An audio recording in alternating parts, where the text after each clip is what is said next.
दर्शकों, जैसा कि आप जानते हैं आज 10 फरवरी है और हम सब मिलकर मना रहे हैं सेफ इंटरनेट डे। और आज की जो थीम है वो है स्मार्ट टेक, सुरक्षित विकल्प, एआई के सुरक्षित और जिम्मेदार उपयोग की खोज। बिल्कुल दर्शकों, जैसे जैसे हम डिजिटल हो रहे हैं वैसे वैसे जो साइबर फ्रॉड्स हैं उसके केसेस भी बढ़ते जा रहे हैं। आए दिन लोग अपना लाखों करोड़ों रुपए जो है वो साइबर फ्रॉड में गंवा रहे हैं और उन्हें फिर ये लगता है कि अब एक बार अगर हमारा पैसा अकाउंट से चला गया तो समझो हमारा पैसा डूब गया, वो कभी वापस ही नहीं आएगा। लेकिन रतिका जी, बिल्कुल ऐसा नहीं है। अगर हम जागरूक रहें और सही वक्त पर सही कदम उठाएं तो हमारा ठगा हुआ पैसा हमें वापस मिल सकता है। लेकिन इसके क्या तरीके हैं ये हमें जानना जरूरी है। बिल्कुल, तो अगर आप जानना चाहते हैं इसके तरीके क्या हैं तो आज का यही है हमारा टॉपिक कि अपना खोया हुआ पैसा कैसे वापस पाएं। और इसी पर जानकारी साझा करने के लिए आज हमारे साथ स्टूडियो में है advocate Akhil Kumar, supreme court of India से। बहुत बहुत स्वागत है आपका डीडी मॉर्निंग शो में। थैंक यू दूरदर्शन चैनल हमें इनवाइट करने के लिए। बहुत बहुत शुक्रिया आपका आने के लिए। स्वागत है सर। और सबसे पहले हम बात कर रहे हैं फ्रॉड की। तो साइबर फ्रॉड होती ही सबसे पहला कदम क्या होना चाहिए जिससे हमारे जो खोए हुए पैसे हैं वो वापस आ सके? मैम, सबसे पहले कोई भी व्यक्ति अपना फ़ोन इस्तेमाल कर रहा है, उसके फ़ोन पर एक मैसेज आता है, बीप बजता है। जैसे ही वो फ़ोन उठाता है और देखता है 15,000 आपके अकाउंट से कट चुके हैं, तो वह देखते ही हैरान हो जाता है कि मैंने तो पूरी सावधानी बरती, परंतु उसके बाद भी ऐसा मेरे साथ क्या हो गया। मैं किसे फ़ोन करूं, बैंक को या पुलिस को? अगर मैंने पुलिस को फ़ोन किया तो क्या पुलिस ही मुझसे उल्टा सवाल ना कर ले? तो ऐसी स्थिति में घबराए नहीं, रोए धोए बाद में सबसे पहले आप 1930 पर कॉल करें। और जब भी 1930 पर कॉल करें तो सबसे पहले कुछ जरूरी चीजें अपने पास रखें। जैसे आपको अपने पास जो भी ट्रांजैक्शंस हुई है उनका स्क्रीनशॉट जिसमें डेट एंड टाइम मेंशन हो, साथ के साथ यूटीआर नंबर जो यूनिक ट्रांजैक्शन रेफरेंस होता है वो सबसे ज्यादा जरूरी है। उसके बाद चीटेड अमाउंट, आपके साथ कितना अमाउंट हुआ, और उसके साथ साथ आपको अपना आधार कार्ड या कोई भी वैलिड डॉक्यूमेंट आपको अपने पास रखना पड़ता है। बिल्कुल ठीक कहा आपने, और ये भी बात आपने बिल्कुल ठीक कही कि रोए धोए नहीं, समझदारी से काम करें। बिल्कुल। तो जैसे हर तरह के फ्रॉड्स होते हैं, cyber fraud, UPI card, fake calls, investment app, बहुत सारे इस तरह के फ्रॉड होते हैं। तो इसमें जो पैसा वापसी आने का जो प्रोसीजर होता है वो एक जैसा होता है या सब में अलग अलग प्रोसीजर्स होते हैं? देखिए, जो भी पुलिस का प्रोसीजर होता है या इन्वेस्टिगेशन एजेंसी का प्रोसीजर होता है वो सेम होता है, परंतु जो अमाउंट रिकवरी का, पैसा आने का प्रोसीजर होता है वो थोड़ा डिपेंड करता है टाइप्स ऑफ फ्रॉड पर। जैसे यूपीआई फ्रॉड हुआ, उसमें आपके जो चांसेस होते हैं वो ज्यादा होते हैं। क्यों? यूपीआई फ्रॉड में जो पेमेंट जाती है वो डायरेक्ट अकाउंट में जाती है और उन पेमेंट को इजीली ट्रैक किया जा सकता है। क्रेडिट कार्ड और डेबिट कार्ड फ्रॉड में भी सेम प्रोसेस होता है, उसमें चार्जबैक की जो संभावनाएं होती हैं वो बहुत ज्यादा होती है। पर अगर आप क्रिप्टो में जाएं या फिर क्रिप्टो के साथ साथ फेक इन्वेस्टमेंट फ्रॉड में जाते हैं तो उसमें चांसेस थोड़े कम होते हैं। पर जो हमारी इन्वेस्टिगेशन एजेंसी है उनको भी आसानी से कर पा रही हैं, परंतु जो मैंने पहले सेगमेंट बताए उसमें इजीली आपका चांसेस जो है हाई होते हैं। हम अक्सर गोल्डन आवर की बात करते हैं, कई बार हमने पढ़ा भी है इसके बारे में और सुना भी है। तब हम गोल्डन आवर की बात करें तो साइबर फ्रॉड में पैसे रोकने में कितना निर्णायक साबित होता है? सबसे पहले मैम मैं आपको बताता हूँ गोल्डन आवर क्या होता है। गोल्डन आवर वह समय होता है जब किसी के साथ कोई फ्रॉड हो जाता है तो सबसे कम समय में यह 1 घंटे का अंतराल होता है, उसमें आप साइबर रिपोर्ट करें। गोल्डन आवर क्यों जरूरी होता है? गोल्डन आवर से जब आप कोई भी आप कंप्लेंट करेंगे 1930 या साइबर क्राइम पोर्टल पर, तो जो पोर्टल है उस गए हुए पैसे को उस पर लीन मार्क कर सकता है और अगर वो खाता सस्पेक्टेड है तो उसको फ्रीज भी कर सकता है। और अगर आप गोल्डन आवर के बाद जाते हैं तो वो पैसा एटीएम के द्वारा कैश विड्रॉल हो सकता है या क्रॉस बॉर्डर भी जा सकता है। बिल्कुल।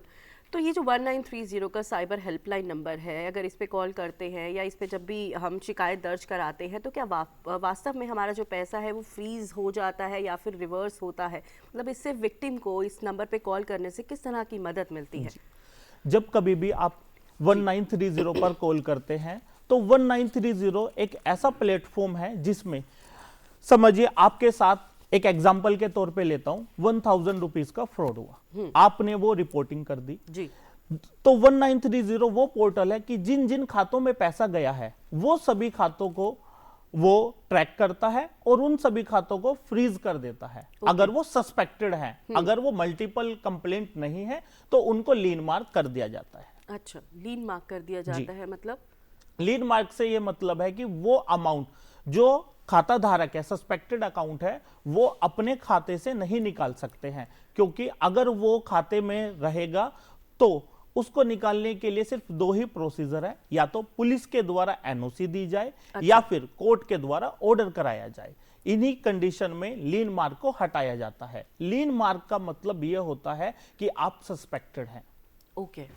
तो यहाँ एक सवाल ये उठता है कि अगर साइबर फ्रॉड की बात की जाए तो इसमें बैंक किस स्तर तक जो है वो जिम्मेदार होता है और कब बैंक की लापरवाही मानी जाती है इस पूरे मामले में? देखिए मैम, जब हम बैंक के बारे में बात करते हैं, किसी के भी साथ ऑनलाइन फाइनेंशियल फ्रॉड होता है तो वो अमाउंट ऐसा तो नहीं होता कि वो कैश में विड्रॉल करा लिया, कहीं ना कहीं कोई ना कोई खाते में वो पैसा जाता है जो बैंकिंग अकाउंट्स में जाते हैं। जनरली ये जो अकाउंट्स होते हैं करंट अकाउंट होते हैं। इसमें बैंक की लापरवाही क्या होती है कि बैंक जो है प्रॉपर केवाईसी ना करना। जो भी खाता धारक होते हैं मोस्टली वो करंट अकाउंट होते हैं, उनको तो पता नहीं होता कि मेरे नाम पर ही अकाउंट भी ओपन होते हैं। तो सबसे पहले उनकी प्रॉपर केवाईसी का ना होना, नंबर 1। अगर केवाईसी उनकी प्रॉपर है तो उसके बावजूद भी उनके बैंक के पास एक सिस्टम होता है AML system, anti money laundering या फ्रॉड डिटेक्शन सिस्टम, जिसके द्वारा वो ट्रांजैक्शंस को सभी को मॉनिटर कर सकते हैं। पर अगर वो ट्रांजैक्शन को मॉनिटर ही नहीं करते तो ये बैंक की लापरवाही होती है। इसके बावजूद बैंक को मंथली या क्वार्टरली वो सभी जितने भी केवाईसी हैं और ट्रांजैक्शन है उनको ट्रैक करना बहुत ज्यादा जरूरी होता है। बिल्कुल। तो अखिल जी, जैसे कि आपने बैंक के रूल के बारे में बताया कि क्या क्या चीज़ें होती हैं जो बैंक हमें हेल्प करता है, अगर बैंक या वॉलेट कंपनी ही हमें किसी तरह से सपोर्ट ना करे तो एक विक्टिम के पास किस तरह के कानूनी प्रावधान होते हैं? देखिए मैम, सबसे पहले विक्टिम का जो प्रावधान है 1930 पर कॉल करे, राइट, नंबर 1। नंबर 2, सभी बैंकों की ग्रीवेंस सेल होती है जिन पर आप कॉल करके या आप ईमेल से अपनी कंप्लेंट रजिस्टर करा सकते हैं। Number 3, RBI CMS system, cash management system होता है, ये RBI के द्वारा होता है, जिसमें ये पता लगता है कि हमारा कैश कहाँ विड्रॉल हुआ और सभी ट्रांजैक्शन को मॉनिटर किया जाता है, जिसे बैंकिंग ओम्बुड्समैन भी बोला जाता है। और नंबर 3, कोर्ट, जिसमें आप डिस्ट्रिक्ट कोर्ट और हाई कोर्ट में रिट के द्वारा भी अपना अमाउंट को रिकवर करा सकते हैं। पर मेरा सबसे पहले सलाह ये रहेगी कि आप ग्रीवेंस सेल में जाइए, क्योंकि ग्रीवेंस सेल में जाकर आपके जो अमाउंट है वो इजीली रिकवर हो सकता है। बिल्कुल। यहाँ पर अगर बात कर रहे हैं हम कि आप कह रहे हैं कि ग्रीवेंस सेल में जाना चाहिए, तो अगर हम साइबर फ्रॉड जो साइबर क्राइम पोर्टल है उस पर अगर हम FIR दर्ज कराने की जो प्रक्रिया होती है वो सरल है या फिर जटिल है? देखिए मैम, जब किसी के भी साथ फ्रॉड हो जाता है तो उसको ये नहीं पता कि मुझे आगे क्या प्रोसीजर फॉलो करना है, वो 1930 पर कंप्लेंट करके वहीं रुक जाते हैं। पर ऐसा नहीं होता। क्यों? सबसे पहले विक्टिम को खुद वेरीफाई कराना होता है कि वाकई में मेरे साथ फ्रॉड हुआ है। तो नंबर 1, वो अपनी कंप्लेंट रजिस्टर कराने के बाद पुलिस स्टेशन में जाए, अपने सभी डॉक्यूमेंट को वहां पर वेरीफाई कराए, और जब वो खुद विक्टिम वेरीफाई हो जाता है तो उसको क्या करना चाहिए कि अभी जैसे दिल्ली में बताया है कि 10 लाख से अगर अबव का कोई भी फ्रॉड होता है तो 10 लाख से अबव के फ्रॉड में ऑटोमेटिकली FIR रजिस्टर्ड हो जाती है। पर 10 लाख से बिलो फ्रॉड है, मैं तो ये मानता हूं कि 1000 का हो या 1 लाख का या 10 लाख का भी फ्रॉड हो, फ्रॉड तो फ्रॉड है। तो ऐसे उसमें आपको पुलिस से सहायता लेनी चाहिए और पुलिस से मिलना चाहिए। लोगों का सबसे पहले डर होता है कि मैं पुलिस के पास जाऊं, कहीं पुलिस उल्टा ही मुझे ना डांटे। इसके लिए जैसे कि अभी दिल्ली की मैं बात करूं तो दिल्ली में पहले क्या होता था, सिर्फ साइबर पुलिस स्टेशन में आप कंप्लेंट रजिस्टर कराते थे। पर अब क्या हो चुका है कि जितने भी सभी पुलिस स्टेशन है उसमें एक अलग से हेल्प डेस्क बनाई गई है, जहां पर आप जाके अपनी साइबर कंप्लेंट को रजिस्टर करा सकते हैं और आप पीरियडिकली उस कंप्लेंट के बारे में पूछे कि मेरी कंप्लेंट का क्या स्टेटस है। इजीली FIR तो हो जाएगी। पर कभी भी कोई भी विक्टिम है, उसका मुख्य उद्देश्य क्या होता है कि भाई जो मेरा खोया गया पैसा है वो कैसे वापस आए। राइट। बिल्कुल। तो इसको लाने के लिए 1930 के द्वारा जो लीन मार्क है वो तो विद इन 7 to 10 डेज में रिकवर हो सकता है। देन उसके बाद हमारी पुलिसिंग इजिली ट्रैक करके थ्रू द कोर्ट करा सकती है। बिल्कुल बिल्कुल ठीक कहा आपने अखिल जी। आपने कहा कि छोटा हो पैसा या फिर ज़्यादा अमाउंट हो पैसा तो पैसा है, फ्रॉड तो फ्रॉड होता है। तो छोटे अमाउंट की ही बात करते हैं, अगर इस तरह के कोई फ्रॉड्स होते हैं तो ऐसे कोई उदाहरण है, कोई रियल एग्जांपल्स हैं जो आप हमारे साथ शेयर कर सकते हैं? देखिए मैम, क्या होता है कि जो भी विक्टिम होता है वो सोचते हैं कि मेरे साथ तो 5,000 या 10,000 का फ्रॉड हुआ। सबसे पहले वो 5 या 10,000 के फ्रॉड में कंप्लेंट ही रजिस्टर्ड नहीं कराते, पर जब कभी भी छोटा फ्रॉड हो तो उसमें पैसे की रिकवरी इजीली होती है। रीजन बताता हूं क्यों। क्योंकि जब आप पैसा छोटा फ्रॉड में क्या होता है, फ्रॉडस्टर उस अमाउंट को मल्टीपल अकाउंट में लेयर नहीं कर सकते। वो सोचते हैं कि छोटा अमाउंट है तो उसी में रहने चाहिए। अभी मैं एक लाइव एग्जांपल बताता हूं। मेरे एक क्लाइंट है, उनके साथ ओनली 6,000 का फ्रॉड हुआ। अच्छा। तो उन्होंने सोचा, मेरे पास फोन आया कि सर इतने का फ्रॉड हुआ। वो जो फ्रॉड था ऑनलाइन इंस्टाग्राम पर जो एड्स देखी शॉपिंग के सामान के लिए, ड्रेस। अच्छा।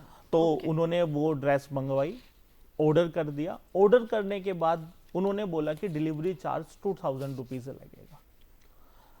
नॉर्मली जो चार्जेस होते हैं वो 100 से 150 या 200 रुपीज हो जाते हैं यूजुअली तो फ्री ऑफ डिलीवरी भी रहते हैं। यूजुअली। तो जैसे ही उनको ये बात क्लिक हुई, उन्होंने मुझे फोन किया कि ऐसे में मैं क्या करूं। देन मैंने उन्हें सजेस्ट किया कि सब कुछ छोड़कर सबसे पहले आप 1930 पर कॉल कीजिए, या अगर फोन नहीं कर सकते तो cybercrime.gov.in पर कंप्लेंट रजिस्टर कीजिए। मैम, आप खुद हैरान हो जाएंगे कि जैसे ही उन्होंने कंप्लेंट रजिस्टर की, within 2 hours 6,000 whole amount lien हो चुका है। अब वो पुलिस के द्वारा इजीली रिकवर कराया जा सकता है। राइट। तो ध्यान रखना शहनाज आगे से ऑनलाइन शॉपिंग करते वक्त। बिल्कुल मैम। बिल्कुल। तो अब अगर हम बात करें डिजिटल, हम बहुत ज़्यादा डिजिटल हो गए हैं, तो पेमेंट भी हमारा डिजिटल के थ्रू ही होता है। तो डिजिटल पेमेंट जो कंपनियां होती हैं, फ्रॉड रोकने में उनकी जवाबदेही कैसे तय होती है, क्या जवाबदेही है उनकी? सबसे पहले मैं बताता हूँ डिजिटल कंपनी क्या होती है। जी। ये फिनटेक कंपनी होती है, फाइनेंशियल और टेक्नोलॉजिकल। इनका जो काम होता है एज एन मीडिएटर होता है कि भाई एक कस्टमर हुआ, बीच में उनका रोल हुआ, देन उनके मर्चेंट हुए। तो जितनी भी डिजिटल कंपनियां होती है, सबसे पहले उनको क्या करना चाहिए कि जो भी ट्रांजैक्शंस है वो मॉनिटर करनी चाहिए कि ये ट्रांजैक्शन सस्पेक्टेड तो नहीं है। क्योंकि एक पर्सन ने कोई कंपनी रजिस्टर की, उसमें डेली के transaction more than 200 CR one day में हो जाए तो वो उनको सबसे पहले ट्रांजैक्शन को मॉनिटर करना। Right. Number second, fraud management system होता है, और एक AML सिस्टम होता है, एंटी मनी लॉन्ड्रिंग सिस्टम। इससे अभी एक रिसेंट में CBI ने बहुत बड़ी उपलब्धि हासिल की है, जिसमें 14,000 CR का फ्रॉड रिकवर करा है। ओके। और उसके बाद सभी RBI की जो गाइडलाइंस है वो फॉलो करें। और कभी भी, जो मेरा खुद का मानना है, जब कोई भी लीगल एजेंसी यानी कि लॉ इन्वेस्टिगेशन एजेंसी उनको कोई भी मेल करे तो उनका जल्दी से जल्दी रिप्लाई करना चाहिए, अदरवाइज वो भी शक के दायरे में आ जाते हैं। ओके। तो यहाँ पे आपसे ये सवाल है कि क्या आज के जो कानून हैं और BNSS, IT act cyber fraud victim को पर्याप्त सुरक्षा देते हैं? मेरा मानना है कि BNSS और IT बिल्कुल पर्याप्त है, पर लोगों को उसके प्रोसीजर के बारे में नहीं पता कि इसको कैसे हम फॉलो कराएं। अब जैसे कि मैं एक बिल्कुल रिसेंट एग्जांपल बताता हूं, I4C Indian cyber crime coordination centre के द्वारा एक रिसेंट में एक न्यू SOP जारी की गई है, जिसमें पुलिस ऑफिसर को BNSS के 107 के द्वारा पावर दी गई है कि जितना भी लीन अमाउंट है, अब आपको कोर्ट ऑर्डर की जरूरत नहीं है। आप जिस पर्सन का अमाउंट डिडक्ट हुआ है, विक्टिम है, उसको बुलाए और एक इंडेमनिटी बॉन्ड भरे कि ये पैसा मेरा है। क्योंकि सबसे पहले क्या होता है कि जब कोई भी अमाउंट जाता है first account then multiple layer में जाता है, तो ये प्रूफ करना बहुत कठिन हो जाता है कि वो पैसा मेरा ही है। तो इसके लिए इंडेमनिटी बॉन्ड, कि भाई अगर फ्यूचर में वो प्रूफ कर पाए कि ये इनका पैसा नहीं है, तो ये इंडेमनिटी बॉन्ड फिल करके पुलिस के थ्रू आप इजीली अमाउंट को रिकवर कर सकते हैं। ये अभी रिसेंट ही अमेंडमेंट हुआ है मैम। ओके। तो सवाल यहाँ पे ये है कि हम साइबर फ्रॉड्स की बात करें जी। तो फ्रॉड में इस्तेमाल किए गए जो अकाउंट्स होते हैं जी। उनको ट्रैक करने और या उनको सीज करने में किस तरह की तकनीकी परेशानियां या तकनीकी चुनौतियां सामने आती हैं? जी, सबसे पहले मैम आपने बताया कि म्यूल अकाउंट। जी। म्यूल अकाउंट का मतलब क्या होता है? म्यूल अकाउंट वो अकाउंट होते हैं जिसका खाता धारक कोई और ऑपरेट किसी और पर्सन के द्वारा किया जाता है। तो जब ये आप म्यूल अकाउंट के बारे में कोई भी इन्वेस्टिगेशन एजेंसी जब इन्वेस्टिगेशन करती है तो सबसे पहली जो उनकी जो समस्या होती है वो उस पर्सन को वेरीफाई करना, क्योंकि वो क्या है, फेक आइडेंटिटी के द्वारा होता है। नंबर 1, जब आप उस पर्सन को वेरीफाई करते तो उसको पता ही नहीं होता कि मेरे साथ फ्रॉड किया गया है, क्योंकि वो खुद एक विक्टिम होता है जिसको आप एक्यूज्ड के नजरिए से देखते हैं। राइट। नंबर, फिर उसके बाद हमारा जो लीगल प्रोसीजर है, मल्टीपल लेयर में अकाउंट में जो अमाउंट जाता है उसको डिटेक्ट करना, ये सबसे बड़ी समस्याएं होती हैं। ओके। तो ये जो रूरल और ओल्ड विक्टिम्स होते हैं एरिया में, रूरल एरियाज में, या जो ओल्ड विक्टिम्स होते हैं, इनके लिए पैसा वापसी करने की जो प्रक्रिया होती है वो कितनी आसान होती है, या फिर इन लोगों के लिए थोड़ा मुश्किल हो जाता है अपने पैसों को रिकवर करना? मैम देखिए, कोई भी रूरल हो या अर्बन एरिया में हो, प्रोसीजर सभी का सेम है, पर रूरल एरिया में क्या होता है, लोगों को अवेयरनेस नहीं है। इलिटरेसी एक मुख्य कारण हो सकता है, पर अब क्या है, रूरल एरिया में भी सभी स्मार्टफोन यूजर हैं। उन सभी को पता है कि अगर कभी भी हमारा कोई भी अमाउंट डिडक्ट हो तो हमें 1930, जिसके बारे में मैं पहले भी बता चुका हूं कि ये सिर्फ एक हेल्पलाइन नंबर नहीं, ये एक इमरजेंसी ब्रेक है जो गया हुआ अमाउंट को लीन लगा सकता है।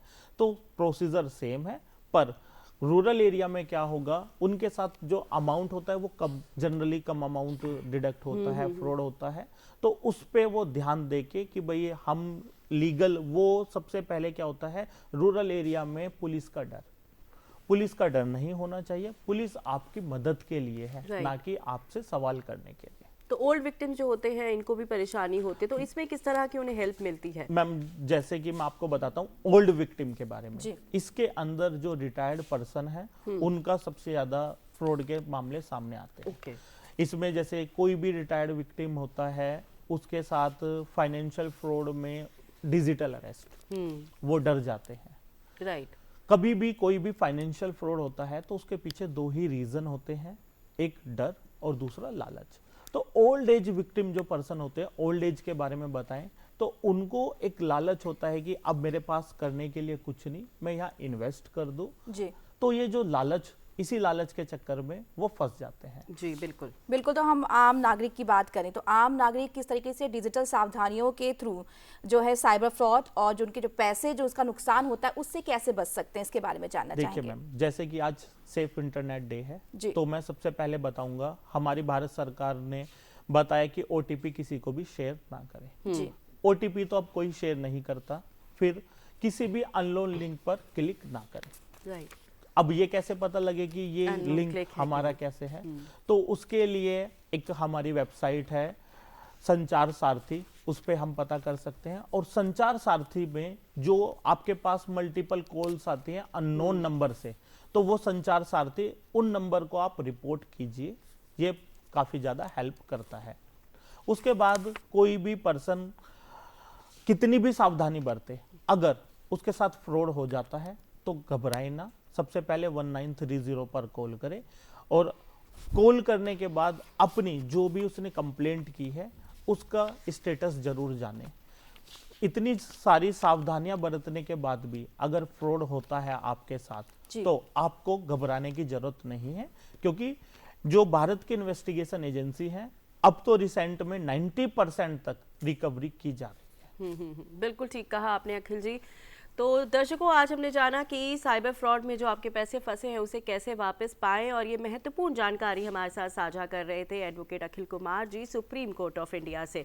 बहुत बहुत शुक्रिया आपका डीडी मॉर्निंग शो में आने के लिए और जानकारी साझा करने के लिए। Thank you.